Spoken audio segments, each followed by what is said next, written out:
Welcome to all. तो आज के इस एपिसोड में हम लोग रेल बजट 2021 को देखने वाले हैं। कल इसका फर्स्ट पार्ट हम लोग देख चुके थे, जिसमें हम लोग इसके कंटेंट्स को भी समझ चुके हैं कि क्या क्या एग्जैक्टली हमें DFCCIL के लिए पढ़ना है। तो आज उसी का ये नेक्स्ट एपिसोड है, यानी उसके आगे की चीज़ें हैं जो रेल बजट से रिलेटेड हैं। तो इसे देखते हैं। चलिए, इसमें कौन से इंपॉर्टेंट ऐसे टॉपिक्स हैं, कौन से ऐसे इंपॉर्टेंट पॉइंट्स हैं जो DFCCIL के लिए इंपॉर्टेंट होने वाला है post code 33 and other post के लिए। Junior executive operation and BD, mostly ये उसी के लिए सीरीज चल रही है, बट इसके अलावा सभी जितने भी पोस्ट कोड हैं उन सभी में रेलवे का जो भी हिस्ट्री पूछा जाना है आपका इस वीडियो से, इस एपिसोड से कवर अप होने वाला है। तो चलिए शुरू करते हैं बिना किसी फर्दर डिले के और समझते हैं कि रेल बजट 2021 में कौन सी ऐसी चीज़ें इंपॉर्टेंट हैं। सबसे पहले समझते हैं कि as part of her union budget, सभी को पता है कि सीतारमण ने, जो निर्मला सीतारमण हैं फाइनेंस मिनिस्टर, उन्होंने रेल बजट जारी किया था। तो उसमें आगे कई चीज़ों के अलोकेशंस किए थे। Union rail budget 2022-21 speech Sitharaman announce the 1,10,055 crore for Indian railway. अपने केंद्रीय बजट में 2021 के जो भाषण के तहत हुआ था, तो सीतारमण ने भारतीय रेलवे के लिए 1,10,055 करोड़ रुपए की जो है घोषणा की थी, यानी इतने बजट की घोषणा की थी रेलवे के लिए। एंड वन थिंग कि out of this record the sum of the 1,07,100 crore is for capital expenditure. लेकिन इसमें पूरी तरह से ये जो रिकॉर्ड राशि थी, इसमें 1,07,100 करोड़ रुपए पूंजीगत व्यय के लिए थे, यानी डायरेक्ट इन्वेस्टमेंट के लिए ये थे, डायरेक्टली इसको यूज़ किया जाएगा। तो ये एक मेन इसमें अनाउंसमेंट किया था। तो आपको याद रखना है, कई बार इसमें मोस्टली एग्जाम में पूछा जाता है कि इस बार रेलवे का बजट कितना रहा। तो 1,10,055 करोड़ का किसने पेश किया था? निर्मला सीतारमण ने। कहाँ अनाउंस किया था? तो ये कहाँ वाली चीज़ तो हालांकि नहीं पूछी जाएगी, बट एक जो IQ वाले क्वेश्चन है कि आपको ये पता होना चाहिए कि मिनिस्ट्री ऑफ रेलवे के जो भी बजट्स होते हैं या यूनियन बजट जो भी होते हैं, वो सब के सब पार्लियामेंट में ही अनाउंस किए जाते हैं। चलिए एक चीज़ और समझ लेते हैं कि रेवेन्यू बजट एग्जैक्टली क्या होता है। इसमें दो तरह के बजट होते हैं, एक रेवेन्यू बजट होता है, एक कैपिटल बजट होता है। तो revenue budget comprise of those items that neither lead to a change in the assets और not change in the liabilities of the government. Exactly जो राजस्व बजट होता है, रेवेन्यू जिसकी बात करते हैं, तो रेवेन्यू का देखो क्या मतलब होता है। रेवेन्यू का मतलब है पैसा आना, किसी चीज़ का पैसा आना। तो जो पैसा आने की बात है उसमें देनदारी की बात तो बिल्कुल नहीं होगी, यानी कि लायबिलिटीज़ तो जनरेट नहीं होगी उसमें। एंड दूसरी चीज़ उसमें कहा गया है कि एसेट बढ़ाने में, तो जब कोई पैसा आता है तो वो एसेट नहीं बढ़ाता। एसेट का मतलब क्या होता है? अचल संपत्तियों को बढ़ाना, जो हमारे पास बिल्डिंग के रूप में है या इन्वेस्ट करने के बाद में जो हमारा पास प्रोडक्शन है उसके रूप में है, उसको हम लोग एग्जैक्टली एसेट बोलते हैं। बट यहाँ पे क्या होता है, रेवेन्यू बजट में हम लोग इनकम बढ़ाने के प्रोसेस को समझते हैं केवल, और इनकम बढ़ाने की बात करते हैं। तो जो इनकम बढ़ाने वाले प्रोसेस होते हैं उन्हें रेवेन्यू बजट कहा जाता है। बट इसमें किसी भी प्रकार की जो है परिसंपत्तियां नहीं बढ़ती हैं और ना ही सरकार की देनदारियों में कोई बदलाव होता है, मतलब वो भी नहीं बढ़ती हैं। तो इन केस कभी एग्जाम में पूछा जाए तो कुछ इस तरह से ये पूछा जाएगा क्वेश्चन कि राजस्व बजट में क्या सम्मिलित है। अब पूछ लिया जाएगा, ऑप्शन में दे देगा कि परिसंपत्तियों में जो परिसंपत्तियां हैं इनमें बदलाव आता है। दूसरा ये पूछ सकता है कि क्या देनदारियों में बदलाव आता है, इस तरह से। और फिर नीचे दे दिया जाएगा इनमें से कोई नहीं, और फिर A और B दोनों। तो इसमें जो है एग्जैक्टली बदलाव आता है वाली बात नहीं है, इसमें बदलाव नहीं आता है, ये पॉइंट ध्यान रखना है। तो अगर क्वेश्चन में आंसर में जो उसके मल्टीपल चॉइस के दिए रहेंगे, इनकेस उसमें ये बोलता है कि परिसंपत्तियों में बदलाव आता है तो वो गलत होगा, और कहते हैं नहीं आता है तो सही होगा। तो इस तरह से इसके क्वेश्चंस एग्जामिनेशन में आते हैं। नेक्स्ट वन देखते हैं कि कैपिटल बजट किस तरह का होता है, कैपिटल बजट में क्या क्या चीज़ें मेंशन की जाती हैं। Capital budget comprises of those items that lead to a change in either the asset or liabilities of the government। तो एग्जैक्टली क्या होता है कैपिटल बजट में? कैपिटल बजट में पूंजीगत बजट होता है, पूरी तरह से उन वस्तुओं को शामिल किया जाता है जो सरकार की संपत्ति और देनदारियों दोनों में बदलाव करती हैं। अब मान लीजिए कि रेलवे में कुछ नए चीज़ों को डेवलपमेंट की बात की गई और कुछ नया प्रोजेक्ट लॉन्च करने की बात कही, तो जाहिर सी बात है कि उसमें कुछ ना कुछ पैसा इन्वेस्ट होगा, और उसमें पैसा इन्वेस्ट होगा तो मतलब देनदारी भी बढ़ेगी। इसके अलावा जो भी उसके साथ कंपनियां काम करेंगी, उसके जो रेवेन्यू डिस्ट्रीब्यूशन होगा, उनका जो पैसा दिया जाएगा, वो सारी देनदारियां बढ़ती हैं। तो एग्जैक्टली कैपिटल बजट में इन चीज़ों को पेश किया जाता है, और फिर ये क्लियर किया जाता है कि इसमें जो है इस तरह की देनदारियां बढ़ने वाली हैं, और जब कोई प्रोजेक्ट कंप्लीट हो जाएगा किसी चीज़ का, जैसे मान लीजिए निर्माण हो रहा है मैन्युफैक्चरिंग, तो वो बनने के बाद में वो संपत्ति में भी जो है सरकार की बदलाव लाता है, यानी वो भी अपग्रेड कर देता है। तो ये एक मेजर डिफरेंट है रेवेन्यू बजट में और कैपिटल बजट में, जो मोस्टली एग्जामिनेशन में पूछा जाता है। इससे एक क्वेश्चन ज़रूर बनता है रेलवे के एग्जामिनेशन में, और DFCCIL के एग्जामिनेशन में तो बहुत ही इंपॉर्टेंट होने वाला है। तो बी वेरी श्योर कि इसको आप इस पॉइंट को प्रिपेयर कर लें, बहुत ज़्यादा काम आने वाला है, इस चीज़ों को समझने की ज़रूरत है यहाँ पर। चलिए आगे समझते हैं कि talking about the priorities of the Indian railway, exactly जो इंडियन रेलवे की मुख्य प्राथमिकताएं हैं, किस किस चीज़ों पर ध्यान देना है रेलवे को, वो मुद्दे। FM यानी finance minister spoke of the commissioning of the eastern and western dedicate freight corridor, exactly भारतीय रेलवे की जो प्राथमिकताएं थीं उसके बारे में बात करते हुए वित्त मंत्री ने पूर्व और पश्चिम के समर्पित जो फ्रेट कॉरिडोर हैं उसके चालू होने की बात की गई, कमीशन करने की उसकी बात की गई, स्टार्ट होंगे वो फ्रेट कॉरिडोर। अभी ये कब तक स्टार्ट होगा, कब तक इसको जो है डेडलाइन इसकी दी गई है, वो सब चीज़ें भी हम आगे देखेंगे। बट ये ध्यान रखना है कि इंडियन रेलवे ने 2030 तक फुल्ली डेवलप्ड की जो है एक प्लानिंग को घोषित किया है। इसके अलावा इलेक्ट्रिफिकेशन की बात करें तो रेलवे का जो इलेक्ट्रिफिकेशन किया जा रहा है, रेलवे में जो भी इलेक्ट्रीफाई चीज़ें की जाएंगी वो 2023 तक 100% इलेक्ट्रिफिकेशन की बात भी की गई है। दैट मीन्स कि 2023 तक 100% इलेक्ट्रिफिकेशन सभी रूट्स का कर लिया जाएगा इंडियन रेलवे का। तो ये बजट में एक मुख्य बात की गई, इसको भी ध्यान रखेंगे कि किस डेट तक इसको डेडलाइन दी गई है। According to Sitharaman the priority is to bring down the logistic cost of the industry to promote the make in India। Exactly क्या है कि सीतारमण ने के अनुसार जो है प्राथमिकता इस बात पे रहेगी कि मेक इंडिया को बढ़ावा दिया जाए, उद्योग के लिए लॉजिस्टिक लागत में कमी लाई जाए।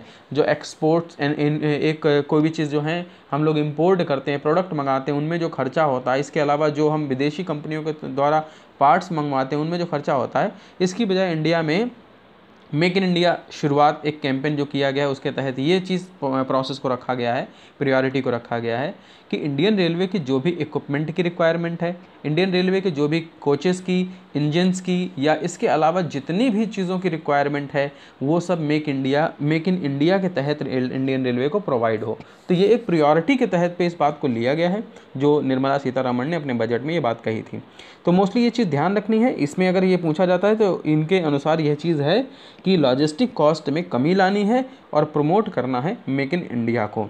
ठीक है, तो ये मेन पॉइंट है जो यहाँ पर DFCCIL एग्जामिनेशन के लिए बहुत इम्पोर्टेंट। चलिए आगे समझते हैं कि अब DFC यानी dedicated freight corridor is a high speed and the high capacity railway corridor. अब एग्जैक्टली समझते हैं कि जो DFCCIL हम लोग सुन रहे हैं एग्जैक्टली ये है क्या, यानी कि dedicated freight corridor corporation of India limited, इसकी शुरुआत कब से हुई थी और एग्जैक्टली इसमें कौन से अपडेट होने हैं और क्या क्या चीज़ें इसमें होनी हैं, तो उन चीज़ों को समझते हैं। ये बहुत इंपॉर्टेंट है DFCCIL के एग्जामिनेशन में, इससे ज़रूर 100% एक क्वेश्चन आना है। तो 24 क्वेश्चंस पूछे जाएंगे इंडियन रेलवे की हिस्ट्री और DFCCIL की हिस्ट्री से। तो आपको ये ध्यान रखना है कि इसमें से आपको ज़्यादा से ज़्यादा क्वेश्चन प्रिपेयर करने हैं कि जिससे कोई भी पॉइंट आपका इसमें से मिस ना हो। तो वीडियो अगर पसंद आ रहा हो तो चैनल को एक बार शेयर कर दें सभी के साथ में, जिससे और भी आपके फ्रेंड्स जुड़ सकें हमारे साथ। तो आगे देखते हैं कि इसमें पॉइंट है कि DFC is a high speed and high capacity railway corridor. Exactly DFC क्या है अगर कब पूछ लिया जाए तो ये DFC जो है वो एक high speed and high capacity का रेलवे कॉरिडोर है। और एग्जैक्टली उसे किस लिए बनाया जा रहा है कि that exclusively meant for the transportation of freight. Exactly जो है फ्रेट के ट्रांसपोर्टेशन के लिए, फ्रेट क्या होता है, गुड्स एंड कमोडिटीज़ होती है, यानी वस्तुएं जो एक जगह से दूसरी जगह हमें भेजनी है, जो वस्तुएं या माल होता है जिसे विपणन करना यानी मार्केटिंग करनी है, जिसकी एक जगह से दूसरी जगह उसको भेजना है, ट्रांसपोर्ट करना, उन सब चीज़ों के बारे में। तो बेसिकली ये एक कॉरिडोर बनाया जा रहा है जिसको गलियारा कहते हैं। तो उसको इसलिए बनाया जा रहा है कि जो प्रोडक्ट्स एक जगह से दूसरी जगह जाते हैं वो सुगमता से आसानी से भेजे जा सकें। तो ये हाई स्पीड और हाई कैपेसिटी वाला रेलवे कॉरिडोर बनाया जा रहा है।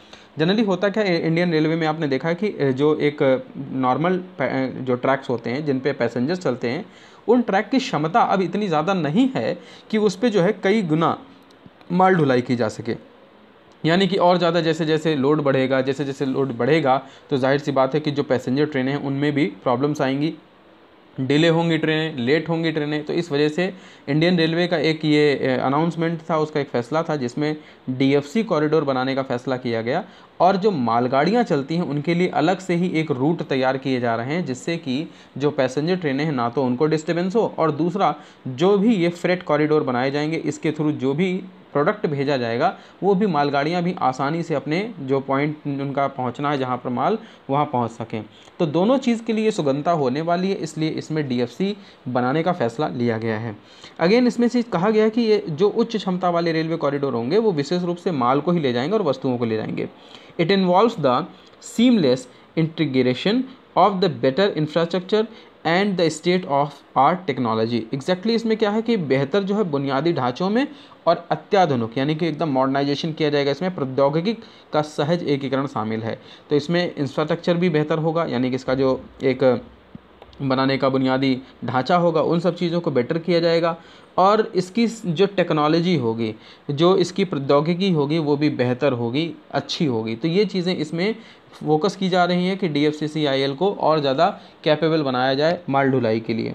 अगेन आगे ये पॉइंट बहुत ही इंपॉर्टेंट है कि recently the prime minister inaugurated the 351 kilometre section of the eastern dedicated freight corridor EDFC यानी कि ईस्टर्न डेडिकेटेड फ्रेट कॉरिडोर। इसका उद्घाटन जो है 351 किलोमीटर की ये ट्रैक है जिसे प्राइम मिनिस्टर नरेंद्र मोदी जी ने इनाग्रेट किया था अभी हाल ही में। एंड ऑपरेशन कंट्रोल सेंटर है ये OCC का between the Khurja and the Bhaupur. ये जगह है यहाँ पे भोजपुर और उत्तर प्रदेश में पड़ता है ये। तो इन दोनों जगहों में जो है अभी जल्दी ही एक 351 किलोमीटर का खंड जो है वो इसको उद्घाटित किया गया है। तो खुर्जा और भोजपुर के बीच में पड़ता है ये, ऑपरेशन कंट्रोल सेंटर है ये। तो OCC कभी अगर एग्जाम में आ जाता है कि OCC क्या है, what is OCC, the full form of OCC, तो ऑपरेशन कंट्रोल सेंटर। इसके अलावा EDFC अगर पूछा जाता है तो ईस्टर्न डेडिकेटेड फ्रेट कॉरिडोर, और इसमें कितने किलोमीटर की जो है वो ट्रैक को उद्घाटन किया गया है, तो 351 किलोमीटर। किसने किया है, प्राइम मिनिस्टर ऑफ इंडिया। तो ये पॉइंट्स हैं इसमें से छोटे छोटे जो आपको याद रखने हैं, जो एग्जामिनेशन के लिए बहुत इंपॉर्टेंट होंगे। नेक्स्ट वन पॉइंट है कि connecting link for the eastern and western arm is under construction between the Dadri and Khurja. Dadri और खुर्जा के बीच में ईस्टर्न और वेस्टर्न आर्म्स के लिए एक कनेक्टिंग लिंक का निर्माण हो रहा है, यानी इन दोनों के बीच में भी उन व्यवस्थाओं को बनाया जा रहा है जो डेडिकेटेड फ्रेट कॉरिडोर के लिए कारगर साबित होने वाले हैं, यानी आगे इनका काम इनके थ्रू होने वाला है। तो ये चीज़ हमें ध्यान रखनी, बहुत ही इंपॉर्टेंट पॉइंट हैं जो इसमें काम आने वाले हैं। तो इन चीज़ों को हम यहाँ से प्रिपेयर कर सकते हैं। द नेक्स्ट एक पॉइंट देखते हैं कि डेडिकेटेड फ्रेट कॉरिडोर कॉर्पोरेशन जो इंडिया लिमिटेड है, इसको DFCCIL भी कहा जाता है, ये नाम हमें ध्यान रखना है। और ये क्या काम करता है, तो ये भी याद रखना है कि handle the operation of the DFCs। ये सभी जो माल ढुलाई वाले कार्य होते हैं और इनके जो मालगाड़ियाँ होती हैं उनको केवल ये कंट्रोल करता है, इसके अलावा कुछ भी नहीं। हेडक्वार्टर की बात करें, its headquarter in new Delhi and it's public sector undertaking. अगर कभी पूछा जाता है ये किस टाइप की कंपनी है, तो ये PSU टाइप की कंपनी है। ये मोस्ट इंपॉर्टेंट पॉइंट है, किस टाइप की कंपनी अगर पूछ लिया जाता है, that is the type of the PSU, public sector undertaking है। एंड किसके अंतर्गत आता है, तो it falls under the ministry of railway. तो मिनिस्ट्री ऑफ रेलवे के अंतर्गत ये क्षेत्र आता है, यानी कि उसके अंडर कंट्रोल में है, पेरेंटल। इसका अगर पूछा जाएगा तो मिनिस्ट्री ऑफ रेलवे नहीं, भारतीय रेल है। तो ये बहुत इंपॉर्टेंट पॉइंट है DFC के लिए जो आपको याद रखने हैं, इनसे रिलेटेड चीज़ें।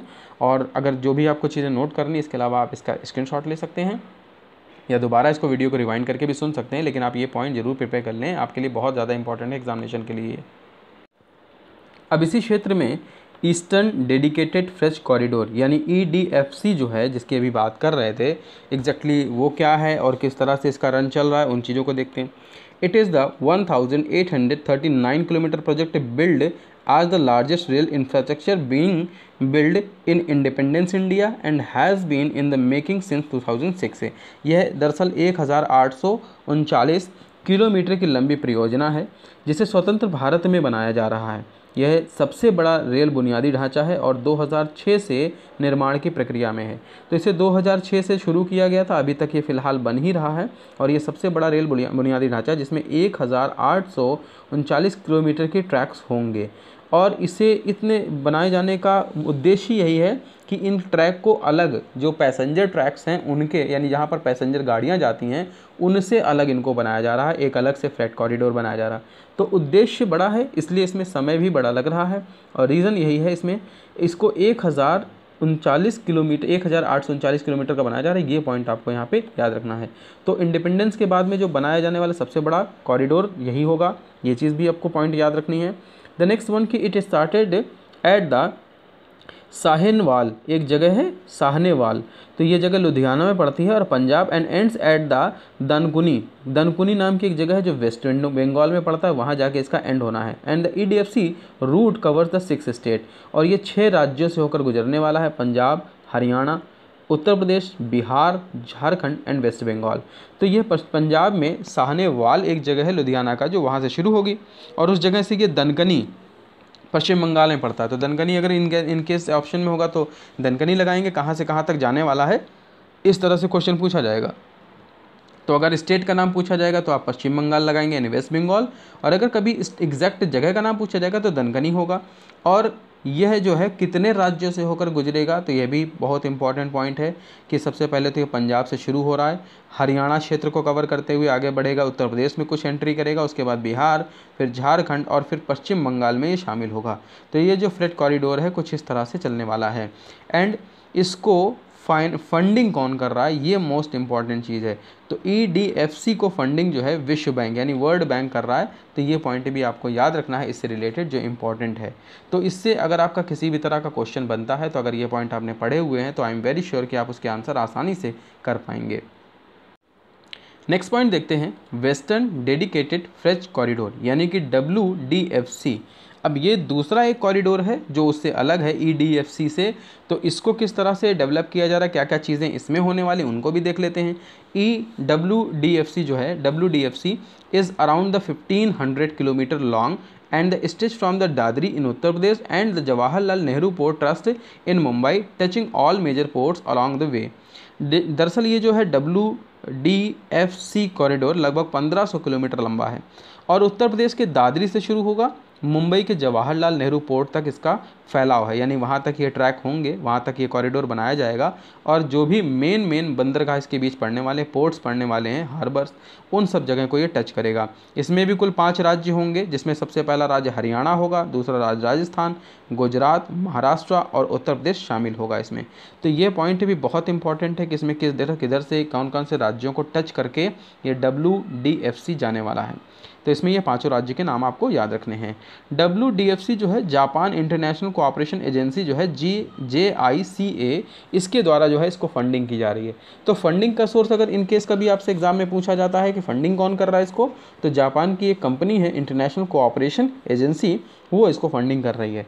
तो ये एक इससे भी जुड़ा हुआ एक इम्पॉर्टेंट पॉइंट होगा कि आपको DFC से जो भी जुड़े हुए क्वेश्चंस आएंगे, कौन कौन से कॉरिडोर हैं, कितने कितने किलोमीटर का बन रहा है, इनको फंडिंग कौन कर रहा है, कौन से स्टेट को ये टच करते हैं, ये इंपॉर्टेंट पॉइंट को जरूर से प्रिपेयर कर लीजिए आप लोग। अब समझते हैं कि बजट में डेडिकेटेड फ्रेट कॉरिडोर के लिए कौन कौन सी चीज़ें ऐसी और अलाउ की गई हैं, यानी किस तरह से इसका निर्माण होने वाला है कि गवर्नमेंट इसे फंडिंग करेगी या PP के तहत बनेंगे, उन चीज़ों को देखें, PPP के तहत बनने वाले हैं या नहीं। तो a few sections of the dedicated freight corridor will be the made of the public private partnership mode, यानी P और P जिसे बोलते हैं PPP, तो पब्लिक प्राइवेट पार्टनरशिप, इस मोड में बनाए जाने वाले हैं। कुछ जो कॉरिडोर्स हैं उसमें यानी जो भी बनेंगे तो उसमें पब्लिक प्राइवेट पार्टनरशिप का मतलब होता है कि प्राइवेट कंपनियां अपना पैसा इन्वेस्ट करती हैं और खुद से उनका शेयर उनका अंदर होता है और वो अपना पैसा लगाकर इस फ्रेट कॉरिडोर को जो है निर्माण करवाती हैं। शी ऑल्सो सैड, यानी सीता निर्मला रमन ने कहा है कि आगे कि that the dedicated freight corridor asset will be the monetise for the operation and maintenance once the corridor are commissioned. Exactly क्या है कि जब ये संचालन शुरू हो जाएगा, इसका शुरुआत जब हो जाएगी, तो ये गलियारे जो है शुरू होने के बाद में इसके संचालन के लिए और रख रखाव के लिए जो फ्रेट कॉरिडोर होगा उसके परिसंपत्तियों का मुद्रीकरण भी किया जाएगा। यानी इसको जो है कमीशन करने के बाद में ये देखा जाएगा कि इसकी अर्निंग और भी किस किस तरीके से हो सकती है उन चीज़ों को, जिससे कि इसका रख रखाव हो सके, इसका संचालन भी हो सके। तो यानी कि गवर्नमेंट और भी मेथड अपनाने वाली है जिसके माध्यम से कई जगह से और अर्निंग हो और जो फ्रेट कॉरिडोर है इसको बहुत अच्छे से रन कराया जा सके। तो ये भी एक इम्पॉर्टेंट सेक्शन है जिसमें आपको ध्यान रखना है कि संचालन के बाद ये चीज़ की जाएगी। द ईस्टर्न रेलवे आगे कहा कि the eastern railway western dedicated freight corridors will be commissioned by the 2000 2020 यानी 2022 तक इनके निर्माण होने की जो है एक शुरुआत होने की, इनके शुरू हो जाने की उम्मीद की जा रही है। तो अभी ये अंडर कंस्ट्रक्शन चल रहे हैं 2021 तक, लेकिन नेक्स्ट बाय द ईयर 2022 ये प्रॉबेबली दोनों ही कॉरिडोर स्टार्ट होने की संभावनाएं हैं, और जब ये शुरू हो जाएंगे दोनों तभी इसके बाद में इसका मोनेटाइज किया जाएगा। तो ये एक इम्पॉर्टेंट पॉइंट और है जो डेडिकेटेड फ्रेट कॉरिडोर से रिलेटेड है, जिसको आपको प्रिपेयर। अब देखते हैं कुछ ऐसे नेटवर्क के बारे में जो बजट है इसमें जो एलोकेशंस किए गए हैं डेडिकेटेड फ्रेट कॉरिडोर के लिए, तो उसमें कौन कौन से जो है फ्यूचर प्लान रखे गए हैं। In the future more dedicated freight corridor projects will be taken up, these are exactly उनमें क्या क्या चीज़ें होंगी, क्या क्या बदलाव होंगे। समर्पित फ्रेट कॉरिडोर जो परियोजनाओं को है उसको किस तरह से लिया जाएगा। सबसे पहले तो east corridor from the Kharagpur to the Vijayawada. पहला जो है खड़गपुर से विजयवाड़ा के लिए पूर्वी तट का गलियारा बनाया जा रहा है, यानी ईस्टर्न कॉरिडोर जो है, ईस्ट कोस्ट कॉरिडोर जिसे कहा जाएगा, वो खड़गपुर से शुरू होगा और विजयवाड़ा इन दोनों के बीच में होने वाला है। दूसरा ईस्ट वेस्ट कॉरिडोर जो है वो भुसावल टू खड़गपुर टू दनकुनी इन जगहों के बीच में होने वाला है, यानी ईस्ट वेस्ट कॉरिडोर जो है भुसावल से खड़गपुर से दनकुनी यानी इन तीनों को कनेक्ट करने वाला है। और फिर थर्ड की बात करें तो नॉर्थ साउथ कॉरिडोर जो है वो from the Itarsi to the Vijayawada, तो इटारसी से लेकर विजयवाड़ा जो उत्तर दक्षिण गलियारा है ये इनको जोड़ने वाला है। तो जो फ्रेट कॉरिडोर के जॉइनिंग पॉइंट्स हैं उनको भी आपको ध्यान रखना है कि पहला जो है खड़गपुर से विजयवाड़ा पूर्वी तट वाला जोड़ेगा, यानी पूर्वी तट जो ईस्ट कॉरिडोर बनने वाला है, ईस्ट कोस्ट कॉरिडोर एग्जैक्टली। और दूसरा जो है ईस्ट वेस्ट कॉरिडोर होगा वो खड़गपुर, भुसावल और दनकुनी को जोड़ेगा। और तीसरा जो उत्तर दक्षिण है यानी नॉर्थ और साउथ वाला जो है वो इटारसी और विजयवाड़ा इन दोनों को जोड़ेगा। तो ये भी एक इम्पॉर्टेंट पॉइंट है, जहाँ से कमेश होना है यानी शुरुआत जहाँ से होगी उसको, और जहाँ पे इसको एंड होना है, जिस जगह पर जाकर ये मिलने वाला है उस पॉइंट को भी आप याद रखेंगे। तो आई होप कि इससे बहुत कुछ आपको जानने को मिला। जो डेडिकेटेड फ्रेट कॉरिडोर में क्वेश्चंस आने वाले हैं वो आप इससे प्रिपेयर कर पाएंगे। इसके मॉक टेस्ट भी मैं लगवाऊंगा, तो बी वेरी श्योर कि आपको आने वाले टाइम में इसके मॉक टेस्ट, इसके जो भी प्रैक्टिस सेट हैं वो सब मिलने वाले हैं। PDF अगर आप चाहते हैं तो डिस्क्रिप्शन में लिंक दिया गया है, आप वहाँ से जाकर डाउनलोड कर सकते हैं। इस सारे PDF जो आप पढ़ रहे हैं ये सारा आपको मिल जाएगा ईजिली। तो ऐसे ही मेरे साथ जुड़े रहिए और आगे इसके हम और भी नई नई चीज़ें सीखेंगे, नई नई चीज़ें देखेंगे। तो आज के लिए इस एपिसोड में सिर्फ इतना ही है। अगले एपिसोड में हम फिर इसके आगे की चीज़ों को देखेंगे, आगे के क्वेश्चंस प्रिपेयर करेंगे जो आपके एग्जामिनेशन के लिए बहुत इंपॉर्टेंट होने वाले हैं। तो friends, stay happy, stay safe and keep watching Ashutosh channel.